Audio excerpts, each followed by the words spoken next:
Hey there, it's Andrea, and welcome to the Voice of Influence podcast. Today I have with me Leigh Burgess. She is a thought leader, game changer, and powerhouse connector determined to ignite and support the bold journeys of others. After 20 years in healthcare, she founded Bold Industries Group, a platform for uniting, inspiring, and empowering women via her bold events, the Bold Lounge podcast, and through her dynamic speaking and consulting engagements. Through the intersection of mindset, strategy, and wellness, Leigh's forthcoming book, Be Bold Today, Unleash Your Potential, Master Your Mindset, and Achieve Success, is all about how to apply her framework, believe, own, learn, design, so that you can have the best life hitting the shelves in November 2024. Welcome to the podcast, to the Voice of Influence podcast, Leigh Burgess. Thank you very much for having me. So let's just start here. Why Sure. do you care about people being bold? Because I think if we're not bold, we're probably limiting our potential and we're probably limiting our opportunities for being happy and being aligned with our passion and purpose. At least that was my case. And I Hmm. think as I've worked over the last 4 years, I think I've seen that in others as well. I know that a lot of times, like the things that we end up deciding to do, there's some personal kind of reason behind that. And I was just wondering if you'd be willing to share what makes this personal for you. For me, it's seriously personal, so I don't mind going there at all. So in 2020, I got to a place of just extreme burnout after running really, really hard in the corporate setting. I didn't know I had burnout. We didn't talk about it like we talk about it today. And I really wish we knew what we knew, many years ago, because probably I was beginning burning out probably 4 years even before 2020. So I think I got to a point where I needed to choose me, choose my health, and realize that choosing myself wasn't selfish. I just had really let it go on too long, and I quit my job without having a job, which I don't recommend to everybody, but I had to make that big swing of bold, and then I wasn't sure what to do next. I was the major, breadwinner, which I hate that term, of our family, and I didn't know what to do next. So we used our savings and we used some of my retirement, and I founded Bold Industries Group. But what was so interesting about when I gave my notice to the time that I left, so I gave a month's notice, is that it was very, very freeing. And I actually felt like things in my brain were opening up, creativity, thinking of possibilities, a freedom of like at 48, I could be anything I wanted to be. What would I be? Hadn't felt that, since I was 18. Hmm. So it was just this time of really, I think, realignment for me of am I working and spending the time where I want to be and with the people I want to be with, and am I having an impact? And so looking at all of that, I created the bold framework really to help me Hmm. figure out what next was. And so I knew I had to start with beliefs and my own beliefs in myself and what I was, potentially had in the shadows of my beliefs and those sort of things. So that's where it was born, I guess, and it really started with the letter B. And I want to get into the rest of it too, but Sure. I'm still one makes me wonder how being bold might have changed things for you, or maybe you didn't want it to. I don't know. Maybe you're right where you should be, but if you were to give yourself advice, you know, it sounds like maybe like 8 years ago, before or right when the burnout was kind of starting, Mhm. what would being bold have changed for you? I think I wouldn't have been as unhealthy. Health has many levels, right? Emotional, spiritual, physical, mental. All of mine were pretty much shot by the time I got to the middle of 2020, which of course was also the middle of the beginning of the pandemic. I guess that's what you call it. No vaccine. We were just still flying by the seat of our pants, figuring things out. Being in healthcare, being specifically in clinical research, it was extremely stressful. In addition to just having a pretty high level stress job that I enjoyed, but that just stress was part of it that came with the job. But for me, if I would have noticed the signs or realized it was burnout, I probably would have taken time for myself. I probably would have, talked with my family about, is there something I can do, do a little less of, do a little more of, because I'm kind of running on all cylinders all the time. So at work, at school, like I'm in my doctorate degree, like there's lots of things going on. And so I think when I when I look back, I think I really wasn't paying attention to the 360 degree of me. I Mm, was only really looking and taking care of, and I'll put that in air quotes, care of the professional me. Am I performing? Am I achieving? Am I getting the results? Am I doing everything I need to do strategically for my job? And that really became my focus versus anything else. And I think it just started to add up, and it kind of just got to its peak in 2020 of just really being at the worst point. and it sounds like you've seen this in other people as well. So this message is very personal to you, but it's also something that you see that's important for other people. Have there been any particular cases that really made you go, you know what, this is something I should be sharing, not just something I want to do for myself? Yeah, I didn't want to share anything. I'm a pretty private person and I don't really like to be publicly vulnerable. I mean, it's just not my jam. And so, I like to always have a strong front. I'm tough, I can get through it, and I am, but I'm also human. And, like I break down and I cry and I have failures as much as I have, successes. And so, but it wasn't anything I ever put out there. So, it was new for me to begin to share it, and it took probably, about a year or so after it happened for me to really start writing about it or putting it into any type of post or anything like that. I think that's one of the misnomers, or the myths of being bold, is that it's always loud and it's always big, and it's just not. I think Hmm. we have quiet, bold moments. It's a real continuum. And I was probably having quiet, bold moments after my big, bold moment, right, of quitting without a job. But I Hmm. kind of went, into build mode and stealth mode of like, I've got to nurture myself. I have to get healthy. And I didn't jump right back into consulting or doing the what's next. I had to figure out, like, gosh, you got to realign. You got to sleep through the night. I mean, I was 2 hours of sleep. That's to the level I was at when I was at the highest level of burnout. And I needed to kind of just reset almost every system that I had. So a lot of my bold moments immediately after resigning were quiet. And then I started to realize that my story can't help anyone unless I share it. And that's when I started to talk about it more, and with the teams I was working with the women I was working with. And that's in my, year one, I was realizing that I wasn't the only one, and that this wasn't something that I should be ashamed of, or it wasn't a failure. I think because, first I was like, man, I failed. Like I couldn't figure it out. I couldn't Hmm. fix it. And like I had never had that happen before. And I think what I was doing was trying to use the same thing that worked all the different times that happened in my career, and like got out of the rut, just work harder, maybe do a little extra hours, maybe take on more, and you'll get out of this rut. And what happened was I just kept digging, digging and deeper. So I think I realized my story would help people a little bit into, my year one, and then I started sharing it more. Hmm. Do you think that there are some red flags that are indicators for people to know that, hey, wait a second, I need to take another look at my life and basically, I mean, essentially whether or not I need to get on this bold path, but especially in terms of burnout. Yeah. For burnout, I think for me, I ignored a lot of the signs. So I started moving less. I started, not being healthy, meaning not eating all day and like eating, once. I was, short, irritable, like I wasn't myself at all. I was not me. I was very intense. I'm kind of probably just naturally intense because I'm focused, but it wasn't focused intense. It was just like everything like had to be perfect, and wanting to keep everything safe. It was just another level that I've never been at before.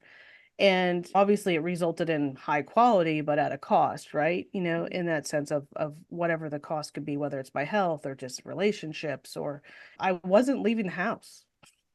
Literally. So like it was the pandemic. There wasn't a lot of leaving the house anyway, but I live in a very outdoors area. Like I can get outside, walk outside.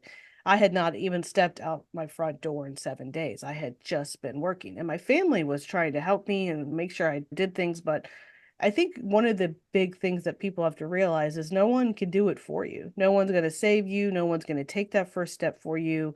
No one's going to realize that you need to change until, they can't do it for you. You have Mm, to do it. And that's why the O of the bold framework is own, because you mm, have to own it. You have to own your next steps. You have to realize it is in your hands. Your joy is in your hands. Your job, whatever you want to do is really up to you. And so, for me, it was really realizing that and then taking that ownership, having that conversation of like, I can't do it. Something's got to give. So if you have that something's got to give like statement to yourself, I think when it comes to burnout, I think that's definitely an indicator. And then I would say things like, oh, I just can't cope anymore. And of course, it's like three, two, one, world's still spinning, you still got to cope. And I was having those moments, more often. And it just was a sense of I needed to change and I needed to do something at that point because I had waited so long and in mhm. a big way. Yeah. I really hope that more people will learn from all these examples, like your own, so that they can also sort of, I don't know, catch it a little sooner, maybe. Yeah, definitely. Hopefully be able to figure out how they can find balance and all that sort of thing. But I wonder if back then, like 4 years ago, I think the conversation has changed a lot in the last Yeah, it four definitely. years. Yeah, we didn't But even talk about it before then. I mean, I right. think the pandemic really unfortunately helped probably exacerbate the issues that people were having in that area. Yeah. And then we started talking about it. And especially in healthcare, I think it was evident. Yeah. So Yeah. I wonder if back then, if you think that you would have had the flexibility, if the people, if your job would have allowed for, the people around you would have allowed for the flexibility for you to make changes if it wasn't something that you just had to leave, Yeah. versus now where maybe they might be like, whoa, we need to pay attention and do something about it. Yeah, I think now there would definitely be, I think we were all just not as educated, including, Yeah. our organizations we work for as much as ourselves, we weren't as educated as we are now. I think there would be more conversations about it and potentially some language around it versus, wow, you're intense. Wow, you seem reactive. You're to this, to that, to whatever. I think Mm, that's what it was maybe seen as, in some or even myself, before versus oh wow you're seeming like not like yourself, mm, you have been working a lot, is a very stressful situation, let's talk, maybe we have some services or maybe you should take some extended leave or whatever it may be. mm, There's always options I think within organizations, and there has to be a culture of caring within an organization too mm. for that to happen. So I do think it's improved quite a bit since then and the conversation's more normalized now. Yeah, yeah. Yeah. Well, let's talk about your bold framework. I'd Okay. love to just spend a little bit of time on each piece of it, if that's Sure. okay. Sure. So you start with belief. What do you mean by belief? And Yeah. what do you need to believe in yourself? Yeah, you definitely need to believe in yourself. So I think I start with believe because our beliefs are really what is the springboard for every action and thought forward.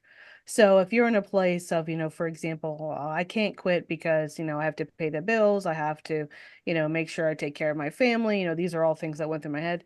I have to, will I be able to get another job? It's a pretty crazy time in the world, still is. So all those things are really things meant to keep us safe.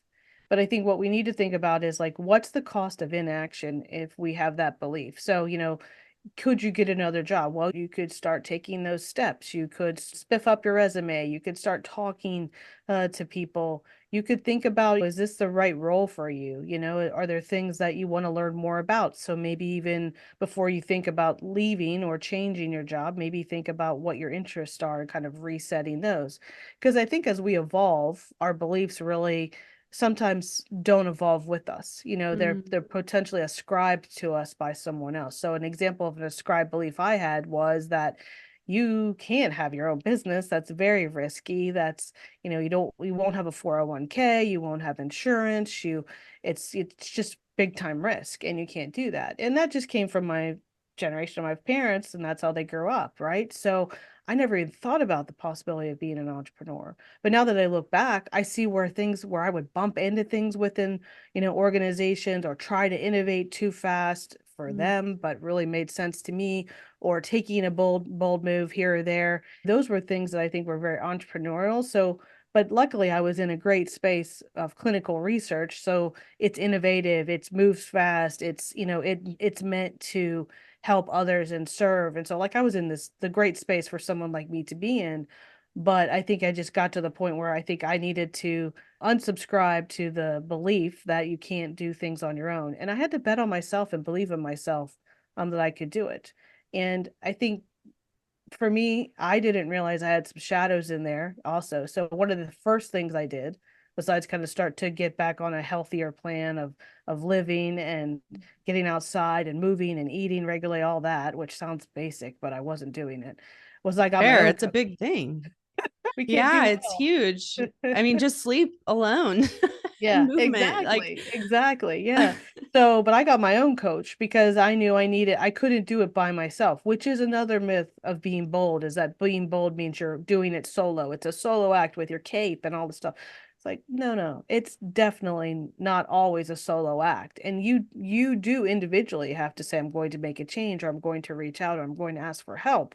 That's the bold move, but others want to help you and support you along the way. I found my partner and my coach, and I did that probably in November. So I took, it took a little bit from the health perspective, the creative perspective, and just having a little bit of break from everything. But I was also building and thinking about my services and what could I do. I mean, I had enough knowledge of my own to start doing things and not waiting. And so big, lots of beliefs in there of just what I needed to unpack with regard to my shadows, and then also believe in myself and not be so hard on myself. so then you had mentioned earlier how important it is to own your own kind of decision and things. Mhm. And I just want to say that this is such a huge thing for people. I think it's so important because if you don't own your own decisions and the things that you do to move forward, it's really hard.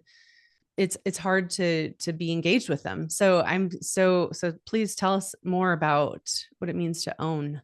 Yeah. So what I unpacked for me, I think ownership comes to our actions and understanding that we need to make the move and no one's going to do it for us.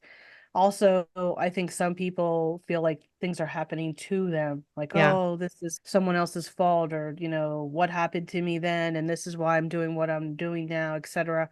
And not to, disregard what's happened in the past or things that have happened, but you have to keep moving forward because otherwise you're stagnating, you're staying in the same place, and you don't want to be there. You want to evolve, you want to advance. So I think that that's two things. But for me, what I realized when I was looking at ownership and breaking it down for myself is that I didn't own any of my successes. I just Hmm. owned everything that didn't work. And I'm still a work in progress in this area. Like, this didn't go right. This didn't go right. I need to be better. I need to do more. I need to that. And I come from a place of just not ever feeling enough. And I think, for me, that's what I unpacked. And I realized that I am enough. I have to really on a daily basis work through that, because even though I have success and I'm very blessed and I'm very grateful, it doesn't mean I don't feel grateful. I've got some work to do. And so what I realized when I was unpacking ownership for me is I needed to look at my successes and my setbacks. And I think there's a balance of that we need to do. What I also did was I started owning, when I look back when I was in the workplace, I started owning things that weren't even mine to own, meaning other people's groups or other people's, objectives, or other teams, because, oh, they didn't have any team, like they lost some staff. And so let me take that on, or let me take responsibility for something that wasn't even mine to in the first place. So I had this huge mantle of responsibility that I needed to like check myself with. And so it felt weird, or it felt almost like I was lowering my expectations or lowering what I could possibly do, but it wasn't that at all. I was really realigning with what I was supposed to be owning in the first place. Mm. And I think I kind of pivoted then and said, the only person I can have expectations of and hold accountable is me.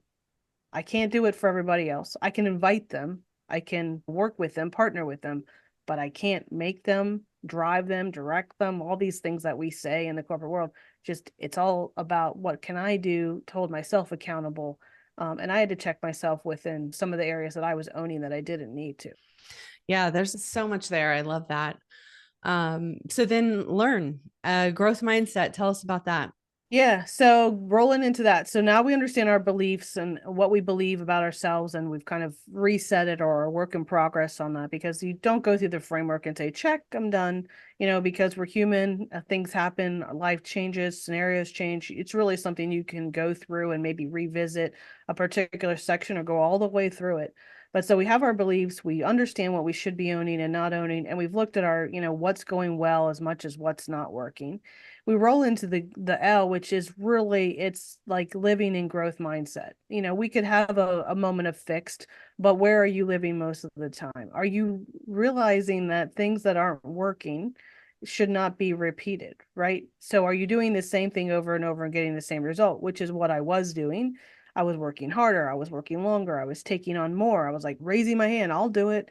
And those were all things that had not worked in the past perfectly, and I was doing more and more of them. And I think the more we realize that we learn from our failures, and we've heard this time and time again, but I think for people listening, I think it's important, like if you're thinking something's got to give, what are you doing over and over every day that maybe you should look at? Maybe you're working longer, maybe you're having arguments in a relationship, maybe you're feeling uneasy about, is this really aligned with what I want to do? Like, I really don't like my job, but maybe I can do something in the evening that kind of offsets that. It's not always about quitting your job either. It's really just getting into alignment with yourself. So the L is really about understanding kind of what's not working, and are you repeating some of the things over and over that are not. And Mm. then truly looking at what is working and trying to understand the variables to your success. Wow, I seem to like really do well when I sleep 7 hours versus 4 hours, or I seem to really feel more energized and joyful in my job when I am part of that team and working with, Rachel. Maybe I could work with Rachel more often and maybe have a little bit of buffer from some of the other things that maybe not bring me as much joy.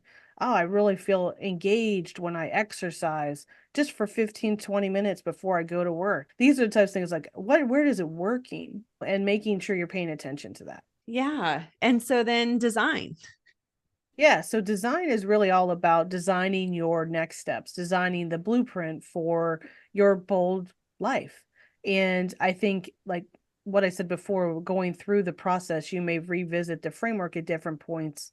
Maybe you've just finished school, maybe you're about to start school, maybe you've started a job, ended a relationship, starting a health journey. You can really come back to it and design your way forward using the steps from the framework. The other thing that I threw in here were two things: your human design. So one of the things that I did as part of my coaching was I had a human design reading, and it really is based on where you were born, the time you were born. And it's such an interesting thing when you go through the process, and it's just really, there's probably free online things that you can look at your human design chart just without even anyone reading it. But I needed help because I didn't know how to read it. So what I understood, again, it just helped me have a higher self-awareness and also realize that each of us is beautifully designed to be different. And where I begin and end, someone else may be able to pick up where my particular channel ends and moves forward. So it tells you the things that you get frustrated with, or things that you enjoy, or environments, and how you operate, and also how you communicate and think the best. And so that was really helpful for me. So kind of taking in some of those things when I look at the exercises and the things that I do across my clients and across the things that are in the book, that comes into play. The other part of design came in, and this was because one of the things I thought, oh, I could be anything I wanted to be. And I actually had, right after I resigned, I wrote down a whole bunch of things I wanted to be and could try. And one of them was an interior designer. I love designing spaces and having them feel warm, and like my thing is earthy luxury, and just really just feeling the space gives you a big hug. And what I realized very quickly is that I couldn't make a living off that. I couldn't make what I made doing that immediately, or within even in a time frame that was my runway. But I wanted to bring in some of the principles of design, which are like balance, alignment, harmony, white space. And if we think about our life, there's a lot of things that really I think we can, think about has a synergy with that. If you think about the white space of your mind right now? Does like, is there any space in there? Is there any place to hang a new picture or a new thought or something you're curious about? Or Hmm. is it just covered and there's no way to even be grateful or see the things that are wonderful in your life because there's just so much taking up the space. So like having conversations where people can kind of take some of those analogies. And then really the key is pen to paper, designing, writing down, putting in writing what you want to do next. Because I think that if we don't write it down and we don't share it, it's just going to spin most likely in our head, and we probably will not be able to get as far as we could if we did. Yeah. I think that idea of taking that step back is one of the big pieces that you're talking about here throughout for the whole framework is being able to step back and say, well, wait a second, what do I really think or believe or want to own and all that. Mhm. Um, and it does seem like when you have a big crisis, make a big shift of some kind, that it's easier or more natural to take that time and that space to do that. But what about for somebody that maybe doesn't want to or can't just quit their job? How do you recommend that they take that time and space and still apply these principles? Yeah. So most people can't quit their job. Like I said, Yeah. I don't, I got to a point of where, I left a meeting and my eye had burst from the stress that I was having in that meeting. And it was staring me in the face. So I really felt at that moment, I could have had a stroke next. Yeah. And so I was done. So I don't want anyone to get to that point, which is why I share my story and those types of things. So, and again, I go back to the myth of boldness is always big and loud, and it isn't. So if you're feeling like things aren't aligned, or you feel like something's got to give when it comes to your job or your relationship or your health, it could work in any of these areas. You just need to start thinking about what is that first step. So the first thing is really to go through the framework, and that we again we start at believe. So if you're feeling curious about something, what are some of the things that you want to learn more about? Why are you feeling aligned and understanding, writing it down? And there's several prompts in the book that kind of go through kind of a belief audit. And that helps you kind of at least say, oh, okay, that's what that is. I'm mine. When I think about my things that potentially were limiting me from making that decision, that next bold step, I had a financial mindset barrier that Mm, if I quit my job, I couldn't, or change my job, I couldn't. Like there were a lot of things, and you need to write those things down so that you can start unpacking them. So you just need to start taking some of the smaller steps. Example I gave a little bit ago was also like maybe trying to switch it up, like who you're around or what you're working on, if you can. And then just having a little bit more exposure to different people and different teams, it takes a bold step to say, hey, I'd really like an opportunity to work with Diane and her team. And is there something that I could do to be part of that team just to support or help? I just really enjoy and would like to learn more. mm, That's a bold step and probably is a little bit nerve-wracking for some people to just even have that conversation. And you're not changing jobs, you're just asking to be part of something. Or are you doing things, just going back to ownership, looking at your own schedule in your own day? Are you going to your desk and you're there at 7, but you're not sure why? Because no one mm, else is there, and then that makes you mad because no one else is there, but you're there, and why isn't anyone else there? Like, why are you there? Was this something that you started doing and now it's become a habit and now you're mad about your habit? No one's asking you to be there. So I think that's, some of the things that I think came up for me too. I think I was doing things that no one ever asked me to do. I just like took on this responsibility or felt like I needed to do it. And then it was ticking me off and making me angry when I'm just like, well, no one asked me to do that. So like right. thinking about our own actions, are you staying later than normal? Have you created this schedule that puts you working till 6 and then you miss your children's practices or their games, or you don't get to see your, significant other as much as you want, or you don't get to exercise because you're home so late? Like, think about, okay, maybe I'm just going to leave 15 minutes earlier today. And then you're going to start moving that boundary, which obviously might have gotten pushed back to where you want it to be. Am I staying up too late? Am I scrolling on my phone, just to have a getaway moment? Am I, binge watching, which I'm all for binge watching when it's fun and you want to do it, but am I watching TV or doing things just to kind of escape? Am I drinking too much? These are all things that are saying, I don't want to think anymore. I just Mhm. want to escape. So if Mhm. you're feeling like those things are coming up, it's like, whoa, maybe I should, read a book during that time. Maybe a real physical book so you don't have any type of light and those type of things that keep you up. Maybe I should, just do some extra walking on my walking pad or maybe around the block if it's still, light out. Like just thinking about the things that add to your health Mhm. are the small steps. And those are all really, really good, bold steps. And it doesn't have to be, I quit my job or I'm looking for another job. Right. Right. And then you don't have to do it alone. I just want to underscore that. Yeah.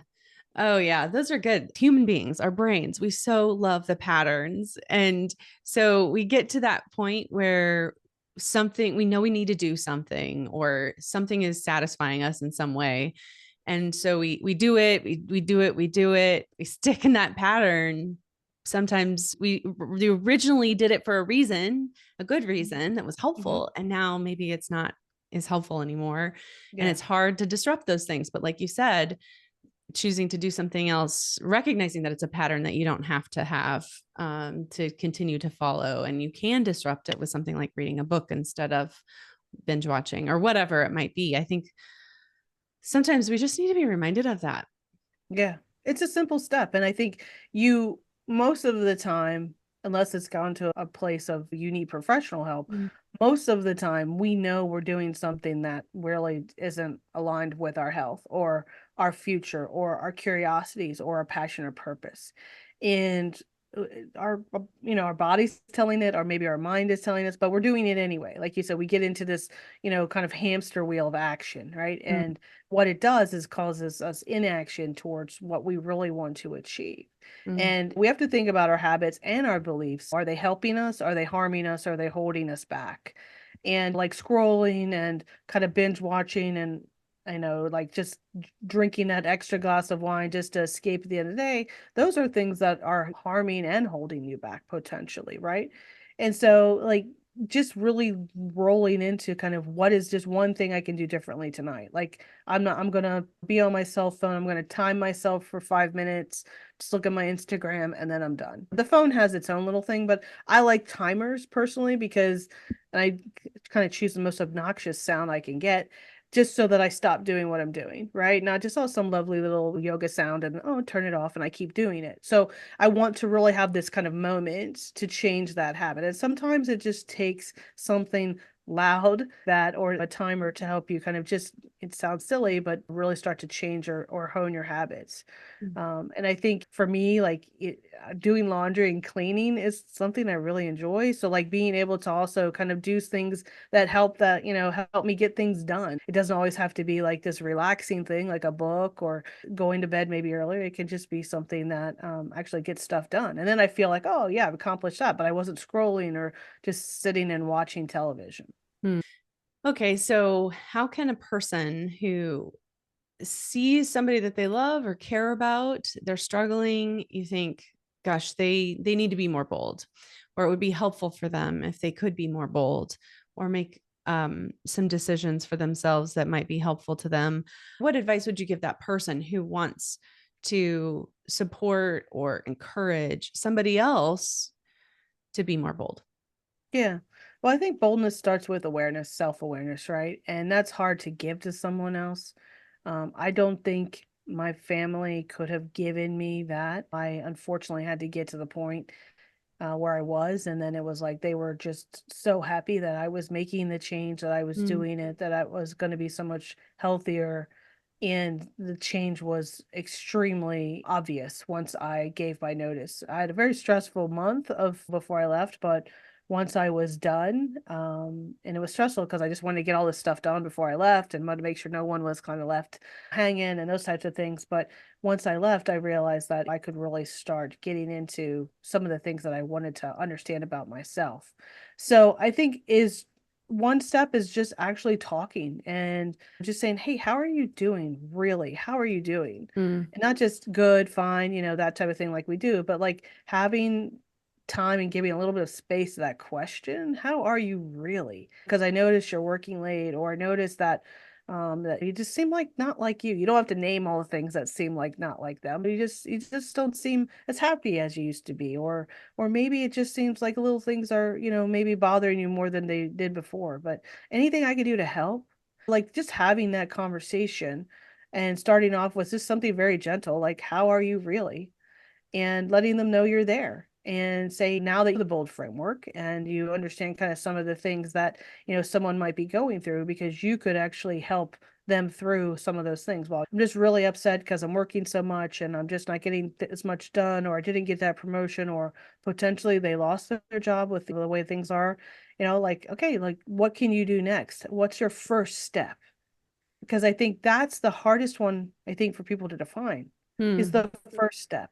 Because usually once you take that first one, then steps 2 through 100 really start to play out. And you begin to write them down and really think them through and strategically go through them. And you'll have setbacks. I have setbacks daily. I think just realizing that, everything's not going to be a 10 out of 10 and everything's not going to be a home run. You're learning, you're moving forward, and you can always design or kind of take a different path. We hear mid-course correction or those type of things. That's all about designing the next step. So I Hmm. think just having the conversation gently and being there for someone are two things that you can do. Leave a voice memo, send a text, use the phone. I know many people don't. They're proponent of that. Like hearing someone's voice is something that's also very good for people to know you're there. Hmm. This has been great. A couple more questions for you, Leigh. First of Sure. all, where can people find you in your book?